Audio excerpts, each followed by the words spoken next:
Boa noite a todos. Boa noite a todas. Estamos aqui no nosso exercício. A gente pode já estar fazendo há muito tempo e continua precisando fazer, né? É como o exercício do físico. Se você fez por 10 anos e de repente parar de fazer, a tua saúde física vai se deteriorar, porque a gente precisa permanentemente cuidar da gente. E assim como é do físico, também é do espírito. Nós precisamos permanentemente cuidar de nós mesmos. Então, parabéns pela decisão que vocês tomaram hoje de estar aqui. Os que eu estou vendo e os que eu não estou vendo, a todos nós, os parabéns pelo nosso encontro. Eu vou recontar para vocês hoje uma história, a história mais conhecida dentro do espiritismo brasileiro. Essa história é uma história verdadeira, que conta de um dos médicos mais famosos do Brasil. Um médico que não só ele era conhecido como profissional de medicina, mas como pesquisador de medicina. Ele conseguiu encontrar a cura para uma doença que estava prejudicando muito o brasileiro, causando muitas mortes, e ele encontrou a cura dessa doença. Então ele era uma verdadeira celebridade nacional, reverenciado por toda a sociedade. Vocês imaginam o que é isso, né? Pois esse médico faleceu, é lógico. Médicos e celebridades também morrem, né? Apesar do que a televisão, do que a nossa cultura conta, os ídolos não são eternos, né? E ele morrendo, ele foi para o que é conhecido na literatura espírita como umbral, que ao contrário do que as pessoas pensam, não é o inferno, não é o nome espírita para inferno. Ele é apenas uma região espiritual que envolve toda a Terra, que começa desse chão mesmo e que reúne as criaturas desencarnadas que estão vivendo em piores condições espirituais, especialmente no umbral mais baixo. E foi para esse que ele foi. Foi para esse que ele foi. E esse livro conta que um dos motivos dele estar com pouca, numa situação difícil no mundo espiritual, é que ele só tinha feito 6.000 consultas gratuitas na vida dele. Que ele fazia consultas grátis para as pessoas que necessitavam, mas foram só 6.000, e dos 6.000 que ele ajudou, muito pouca gente fez oração por ele quando ele morreu. Então ele não tinha uma ajuda muito grande nesse aspecto, mas uma outra grande ajuda, o grande patrimônio da vida dele estava com ele desde o início da desencarnação dele, e o acompanhou por 8 anos, que foi o período que ele ficou no umbral. No umbral mais difícil, uma região bem difícil. Esse grande patrimônio da vida dele atendia pelo nome de mamãe. Era a mãe dele, que era um espírito de alta envergadura, que não morava mais no umbral, que morava em regiões superiores, e que desde o início, como qualquer mãe, quando vê o filho em dificuldade, faz o quê? Ajuda, está ali junto, queria auxiliá-lo de qualquer jeito e não conseguiu. 8 anos do lado dele e ele não ouviu, não viu, não sentiu, não sabia que a mãe dele estava do lado dele. Porque assim como nós não vemos os espíritos aqui, os espíritos de baixa condição não veem os espíritos de alta condição. E ele passou 8 anos com a mãe do lado dele, sem poder ajudá-lo, porque ele mantinha o mesmo padrão vibratório. Ele não sabia fazer uma oração de coração. Depois desse tempo todo, conta o livro que ele bebia água de poça, que ele ouvia acusações, um vozerio do lado dele, com muita constância para o xingamento de suicida para ele mesmo. Mas ele não entendia, porque ele não tinha se matado. Ele achava que não era com ele. até que ele finalmente, depois de sofrer muito por esses 8 anos, ele conseguiu fazer uma oração de coração, lá do jeito dele, mas conseguiu. No momento que ele fez uma oração de coração, apareceram aqueles que estavam ali para ajudá-lo, e ele foi finalmente para a cidade conhecida como Nosso Lar. Esse é o livro, essa é a história mais conhecida dentro do Espiritismo. É a história do autor, é a história de André Luiz, que naturalmente não é o nome dele, né? O nome dele é Carlos Chagas. A doença que ele encontrou a cura ficou conhecida como mal de Chagas. Lá, depois de passar pela convalescença dele, de se recuperar do seu corpo espiritual, porque o corpo espiritual também se desequilibra e também adoece e também precisa de tratamento, ele começou a se incomodar. Ele começou a trabalhar e deram para ele o trabalho, ele como grande médico, deram para ele o trabalho de auxiliar de limpeza do hospital, né? Uma função, imagina, para um médico, celebridade, deram para ele essa função. E aquilo começou a incomodar. Incomodou, até que ele foi, pediu para falar com o governador de Nosso Lar. Só que lá eles tinham uma sábia metodologia de atender as pessoas sempre em dupla. E ele foi com uma senhora. E essa senhora foi atendida antes dele. Eles estavam os dois na sala e a senhora foi atendida antes dele.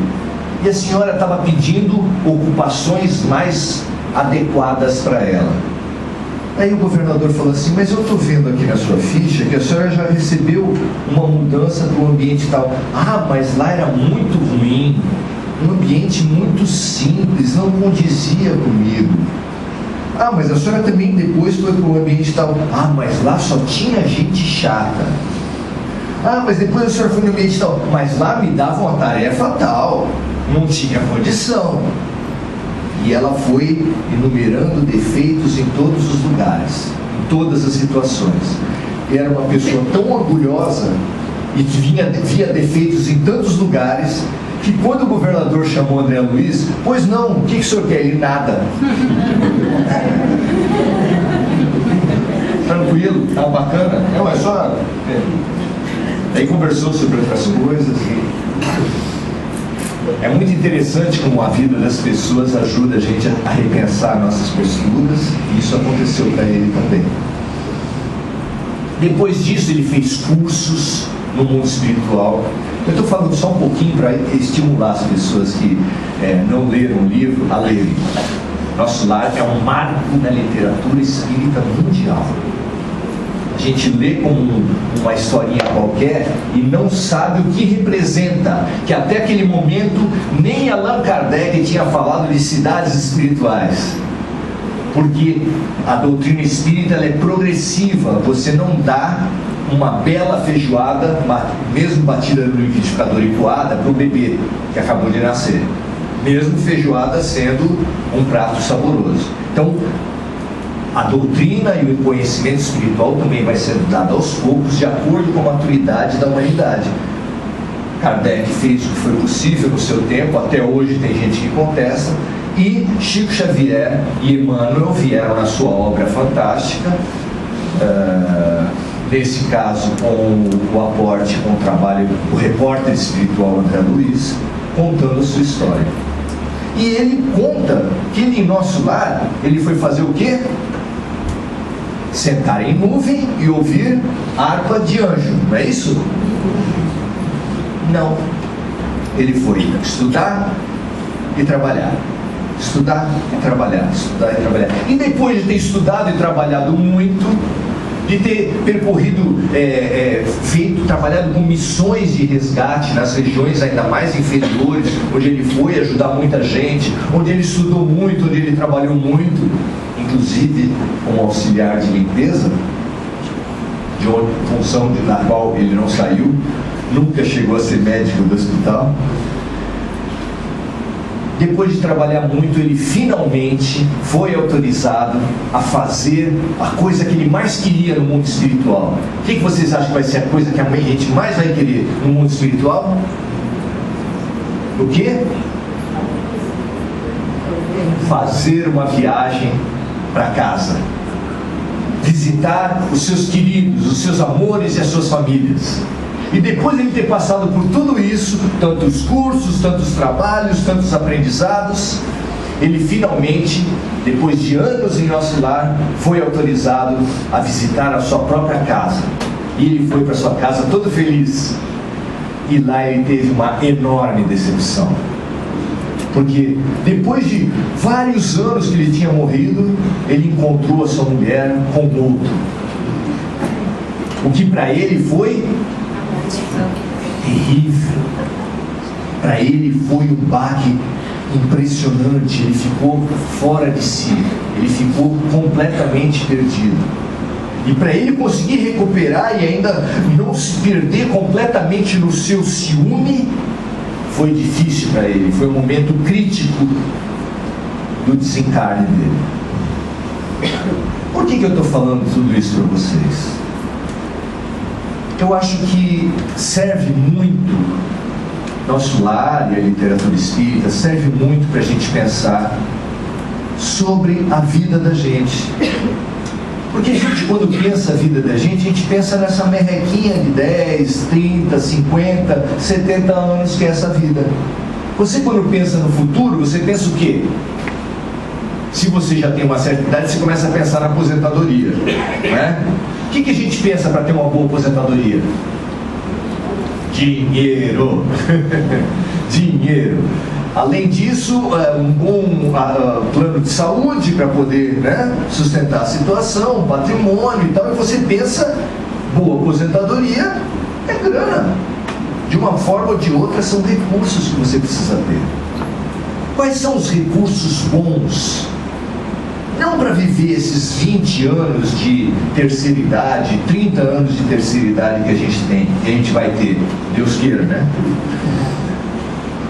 Não para isso só, mas para viver a eternidade. O nosso futuro é a eternidade. Nós estamos reservados, nós vamos durar para sempre. Como filhos de Deus, nós vamos durar para sempre. O nosso espírito é imortal. E aquilo que a gente precisava se preocupar não é só com ter remédio e ter plano de saúde e ter dinheiro para ter uma velhice confortável.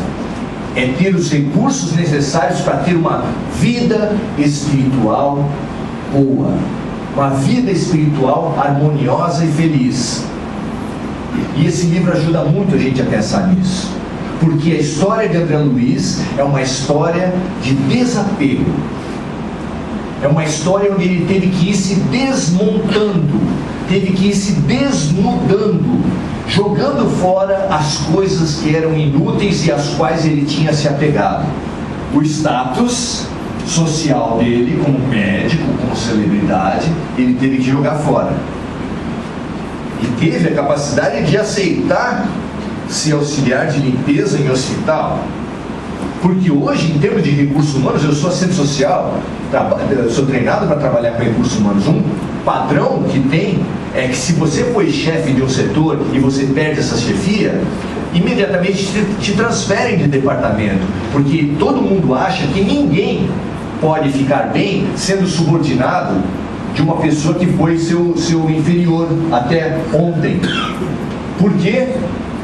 Porque nós somos desapegados, espiritualizados. A gente não se apega nessas questões de poder, de ego, de vaidade. Não é por isso? É claro que não. A gente vai vivendo as situações, vai tendo os conhecimentos, tendo os títulos, tendo as experiências, e isso é a essência da vida. Não há problema nenhum em você ser médico, ser engenheiro, ser ajudante de limpeza, ocupar a função que for. Mas no momento que você se apega àquilo e fala, eu sou isso, e não eu estou isso, as coisas começam a complicar. É ruim ser homem? É ruim ser mulher? É uma condição da vida. Mas no momento em que o homem ou a mulher se aferra a esse papel social e começa a acusar o outro de uma maneira sistemática e usar a diferença entre homem e mulher como meio de opressão, as coisas começam a complicar. É ou não é? E ser negro e ser branco? É algum problema em si? Não. É uma condição racial, você nasce de um jeito ou de outro. Não há problema. Mas quando você pega a diferença, se identifica com ela e passa a usar a diferença como meio de hierarquia social, fazendo com que, por causa da raça, alguns sejam melhores do que os outros, as coisas começam a complicar. O sexo você hierarquiza, e os homens são superiores às mulheres. Se bem que isso todo mundo sabe, né? Depois você pega a diferença racial e hierarquiza, e os brancos passam a ser melhores que os negros. Depois você pega as diferenças religiosas e hierarquiza, e você pega as diferenças de nacionalidade e hierarquiza, as diferenças de time de futebol e a mesma coisa. Numa cidade como São Vicente, tem as pessoas da ilha e as pessoas da área continental. E eu não conheço a área continental em detalhes, mas eu tenho certeza que lá as pessoas falam assim: é aquele pessoal mais do fundão. Porque nós somos assim. A gente gosta de pegar as diferenças e hierarquizar. Quem conhece o litoral todo daqui do estado de São Paulo, você sabe que tem a Rio Santos no litoral norte, tem a rodovia lá em Praia Grande, e isso faz a cidade ser duas: o pessoal do sertão e o pessoal da orla. São duas. É impressionante como a gente gosta de dividir. Na sua família tem divisão? Tem divisão? Eu nunca me esqueço do meu pai falar do orgulho que ele teve de ser o primeiro dos 4 irmãos a ter azulejo até o teto no banheiro.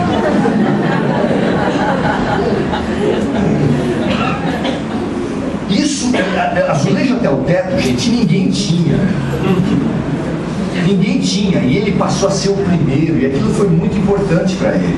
Nós fazemos diferença de tudo, divisão de tudo. Para quê? Para colocar a gente por cima e os outros por baixo.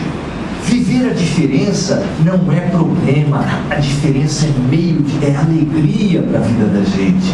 O homem tem alguma coisa a aprender com a mulher. Será que essa guerra, essa luta de classes entre ricos e pobres, será que o pobre, grande parte dos pobres, não conseguiria trabalhar se não tivesse um rico que tivesse organizado aquele momento de trabalho? Nenhum rico conseguiria amealhar muito dinheiro se não tivesse a mão de obra do pobre. Por que ficar com essa luta? Que graça teria ser santista se não tivesse Corinthians? Ser brasileiro se não tivesse Argentina? Certo? Que graça teria, com respeito às outras opções sexuais, ser homem se não tivesse mulher? O que adiantaria? Concorda comigo? E mulher se não tivesse homem? Como dizem os antigos, ruim com eles, pior sem eles. Não é verdade? Nós vivemos as nossas diferenças de uma maneira muito ruim. Temos vivido isso há muito tempo. E podemos e devemos passar a pensar de outra maneira. Da maneira ao invés de competitiva, ao invés de usar a diferença para acusar, seu negão, sim, e daí? Se sua mulher vai lavar roupa, Dona Maria, quando ela no trânsito, né? Ai, meu marido é isso, é assim. Nós precisamos entender os atributos e as lições que tem do outro ponto de vista. Você exercitar o outro ponto de vista é muito importante. Tanto é Tanto é importante que o mecanismo da reencarnação ele vem em função disso, e pouca gente percebe. As pessoas que são, como é que o pessoal chama? Espiritólicos, que é a mistura de espírita com católico. A gente, como vive várias vidas de outras religiões, a gente acha que a reencarnação foi feita para Deus punir os errados. Fez tal coisa errado, matou na outra encarnação, vai ser assassinado nessa. Foi, sei lá, estuprou na outra encarnação, vai ser estuprado nessa. E assim, Deus é um Deus de vingança.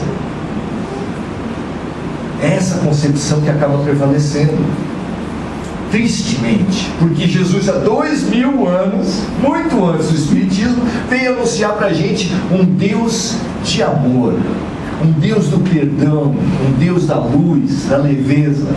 E depois a gente, 2000 anos depois, ainda acredita num Deus vingativo. Não mata, mas achar. Está sofrendo? Tinha que sofrer. Na Índia, até hoje, os brahmanes, que são a classe social, o estamento social mais alto, são proibidos de ajudar os párias, que são o estamento social mais baixo. Por quê? Porque quem sofre está sofrendo pela vontade de Deus. Ir contra a vontade de Deus não é certo. Então não vamos ajudar ninguém. Está sofrendo? Que sofra. Tem gente ainda que pergunta no meio do Espiritismo se a gente deve ajudar o outro, já que tudo que ele está sofrendo vem de outras vidas, já que tudo que ele está sofrendo vem em virtude de opções erradas que ele tomou, deixa sofrer. Está errado?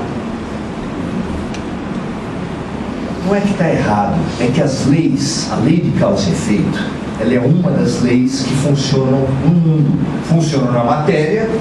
A gente aprendeu na escola, toda ação corresponde a uma reação de igual intensidade e sentido contrário. Isso nós aprendemos, é uma lei da física. Só que ela atua também no espírito. Essa lei, ela é fundamental para nós entendermos o funcionamento do mundo, na matéria e no espírito, mas ela está submetida à lei maior. Porque assim como existem hierarquias de leis no mundo da Terra, as leis não são iguais. As leis ordinárias estão submetidas às leis maiores, e a Constituição é a lei que rege um país inteiro. E você ainda tem os tratados internacionais que de alguma forma, naquele tema, regem as próprias constituições. E a Constituição do mundo, a Constituição do universo, a Constituição de Deus é a lei do amor. É sob a lei do amor que nós precisamos entender as outras leis. Então, quando você ilumina a lei de causa e efeito, na Índia a lei do karma, com a lei do amor, aí você é capaz de entender. Aí você consegue levantar um pouquinho do véu e entender a ação de Deus na vida da gente. Que Deus não se vinga nunca. Que, como disse Jesus, a gente vai aprender, pode precisar aprender pela dor. Mas a primeira opção não é a dor. A opção de Deus é a opção do amor. Um homem que oprima muitas mulheres em várias vidas, ele primeiro vai ser chamado, a vida vai colocar perto dele as figuras mais importantes para o seu coração na figura de mulheres. Como filha, como esposa, como mãe.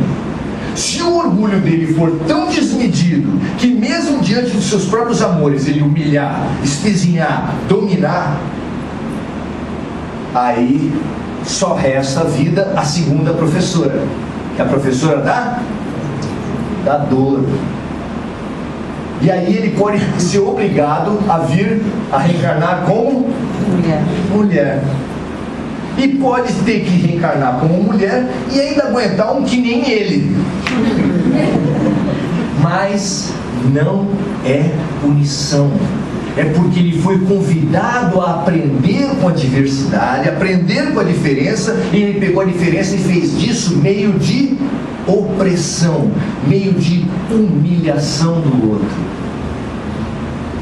Portanto, a pergunta para todos nós é: o que você tem feito com a diferença na tua vida? Como tem sido a diferença na tua vida? Ah, não, eu tenho vários amigos gays. Eu tenho vários amigos negros. Aí aparece um neguinho para namorar tua filha. Ai, filha, ele não é adequado para você. Por quê, pai? Não sei. Não sei. E olha, gente, eu particularmente, pelo que eu tenho visto na minha vida profissional, a gente atende muita gente, eu acho que o pior preconceituoso é aquele que fala assim: eu não tenho preconceito. Esse é o pior, porque não tem nem consciência dos seus preconceitos. Então a gente precisa se investigar, olhar para si mesmo e perceber quais são os meus preconceitos, em que momento eles aparecem mais e como eles têm infelicitado a minha vida. Porque uma pessoa, um pai, uma mãe, cujo filho revela para ele uma opção homossexual, se ele for muito rígido, ele vai propagar para si mesmo e para o outro o quê? A infelicidade. Ele vai perder um filho de alguma forma. Vai causar um problema de muitos anos de terapia para esse garoto, para essa garota. Por quê? Porque ele resolve se apegar. André Luiz tinha o status, a vaidade, o poder, a celebridade e conseguiu limpar chão. Chico Xavier sempre falou que a melhor mediunidade é a mediunidade da vassoura. Você quer ajudar numa casa espírita? Todo mundo fala assim: ah, eu quero fazer palestra, eu quero ser médium. Os mais vaidosos querem fazer palestra.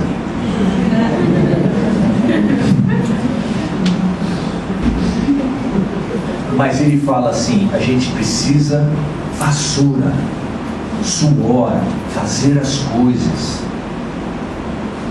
É aí que a gente percebe a nossa utilidade, o prazer de servir. Que, aliás, foi o parâmetro que Jesus deu para os discípulos. Quem quer ser o primeiro? Seja aquele que sirva. Eu sei, disse ele, eu sei que na Terra nós conhecemos o mais importante pela quantidade de serviçais que estão à volta dele. Você vai num restaurante, vê que à volta de uma mesa tem câmera, repórter, gente servindo a pessoa, gente fazendo isso, fazendo aquilo. Você fala, aquela pessoa é importante. Só que Jesus falou, mas não será assim entre nós. E para fixar a imagem, para fixar o ensinamento, pôs uma toalha ao redor da cintura, que era o sinal dos escravos no seu tempo, pegou uma bacia de água e foi lavar os pés de cada um dos seus discípulos. Morrer, evoluir, é desapegar-se. É como se você tivesse, no decorrer da sua vida, colocado roupas. Sobre as roupas, outras roupas. Sobre as outras roupas, uniforme. Sobre os uniformes, couraças de guerra, aquelas da Idade Média, depois escudos, e depois espadas, e um elmo por cima da cabeça. Quem consegue viver desse jeito? Quem consegue crescer? Quem consegue andar desse jeito? Viver, respirar? Não dá, você fica uma pessoa pesada. Se de cada vida, você já deve ter tido pelo menos 200, 300, 500 vidas até agora. Se de cada vida você tirar uma identidade, não, eu sou engenheiro mecânico, eu sou marceneiro, eu sou isso, e você se orgulhar, fizer dessa tua característica motivo de orgulho e de rigidez, como você estará hoje? Se de cada vida você carregar tantas roupas e tantas identidades e tantos preconceitos, você vai estar muito pesado. Muito pesado. Nós precisamos fazer uma striptease espiritual. Tirar as roupas. Vocês, uma imagem que eu acho muito legal é a imagem da corrida espacial dos foguetes. Os foguetes eram enormes, né? Eram iguais a prédios de 15, 18, 20 andares altos. Depois, aquele foguete saía com dificuldade da Terra. Lembra daquelas imagens? Lá no Cabo Canaveral, nos Estados Unidos, ele levantando com dificuldade, apesar de toda aquela energia que era produzida de fogo contra o chão, ele levantava assim, depois que ele conseguia sair, ele pegava impulso e ia. Depois que ele já estava muito lá no... saiu da gravidade da Terra, ele fazia o que com o foguete? Jogava fora. E ali a gente descobria que aquilo tudo de nave era nada, porque era quase tudo foguete, só ficava um módulo espacial. Ou depois que fizeram essas naves, essas que voltavam e aterrizavam, também eram muito pequenas perante o foguete enorme. Aí chegava na missão espacial da Lua, só o módulo pousou na Lua. Depois sai de dentro do módulo uma outra figura que perto do módulo também era muito pequena, que era o astronauta. Viver, ascender, crescer é um processo de ir se desprendendo daquilo que a gente acha que somos nós. Nós precisamos nos desprender daquilo que nós pensamos que somos nós. A literatura espírita está cheia de espíritos que ficam por séculos agarrados num cofre. Agarrados num cofre. Por que você acha que o espírito fica agarrado num cofre? Por que você acha que André Luiz ficou agarrado no amor dele de apego à esposa dele? Por que vocês acham que a outra senhora ficou apegada no status social, que ela não podia fazer nenhuma atividade porque tudo não estava de acordo com a estatura social dela? Porque as pessoas se apegam, nós nos apegamos muito nisso que a gente acha que somos nós. É como se o módulo espacial falasse assim: eu não vou soltar o foguete. Se o módulo espacial falasse que não ia soltar o foguete, o que ia acontecer? Ele ia chegar na Lua? Não ia. Nós não vamos chegar a lugar nenhum na nossa estrada espiritual com um apego. Os relatos espirituais falam que aqui na crosta está a maioria da população espiritual da Terra. Uma grande quantidade nas zonas de meretrícia, cheio de gente. Porque o sexo tem alguma importância, né, na nossa sociedade? Pouca. Outra parte está nos lugares que tem bebida alcoólica. Outra parte está nos lugares de todos os vícios. Por quê? Porque a gente morre e não transforma. Não muda de uma hora para outra. Nós continuamos apegados naquilo que a gente era apegado. Você conhece gente que gasta muito dinheiro com carro? Às vezes dinheiro que não tem para mais nada, mas o carro é um primor. Tem gente que tem muito dinheiro, aí tem um galpão com 35 carros. Essa semana mesmo a Polícia Federal entrou na casa de um senador da República que tinha um Porsche, se não me engano, uma Ferrari e uma Lamborghini. Eu quase que ofereci a minha CG 125 para ele, porque acho que ele vai sentir falta um pouquinho de emoção. Muita emoção no caso. Como é difícil morrer quando você se apegou. Como é difícil crescer e evoluir quando você está grudado como um cachorro numa árvore. Cada apego seu é uma coleira grudada numa árvore. Você é apegado com a sua coleção de selo. Tem gente que trabalha a vida inteira para ter uma adega cheia de vinhos raros. Tem vinhos de 50 mil, tem vinhos de 150 mil, tem vinhos que já vão para euro, já vão para dólar. Uma vez foi apresentada a casa da Cláudia Raia, que tinha um closet de sapatos para 500 sapatos.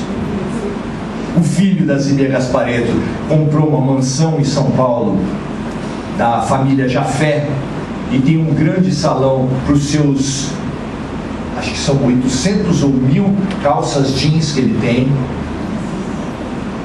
O que você vai conseguir crescer se você tiver esses apegos, se você grudar e reter a sua vida dessa maneira como a gente tem retido? dando importância para coisas que absolutamente não têm importância. Será que a gente consegue ter tranquilidade nessa vida e ainda mais depois que morrer? Você tem, como é que está o seu amor? O amor com o seu filho? Você tem um amor de desapego?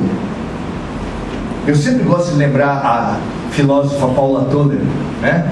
Que ensinou pra gente amar assim: longe do meu domínio você vai de mal a pior, vem que eu te ensino como ser bem melhor.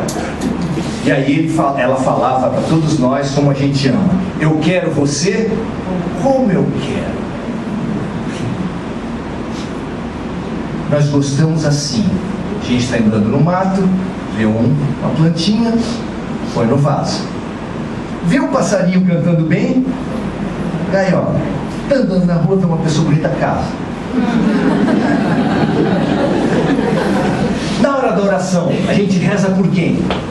Pelos meus, a minha mãe, o meu filho, a minha esposa, não é? Tudo que é meu é bom, tudo que não é meu não tem importância. Tem um ditado antigo que fala: cuide das suas cabras porque meus bodes estão sordos. Com relação a filho, olha que sentimento generoso, fraterno, que coisa bonita, e não machista também. Nós precisamos nos desapegar. Nós somos cachorro que tem dezenas de cordas amarradas no pescoço. Com a seguinte diferença: o cachorro não tem como ele pegar a patinha dele e começar a desfazer as cordas. Nós temos. Nós somos escravos e princesa Isabel ao mesmo tempo. Nós podemos assinar a nossa carta de alforria. Está na nossa mão.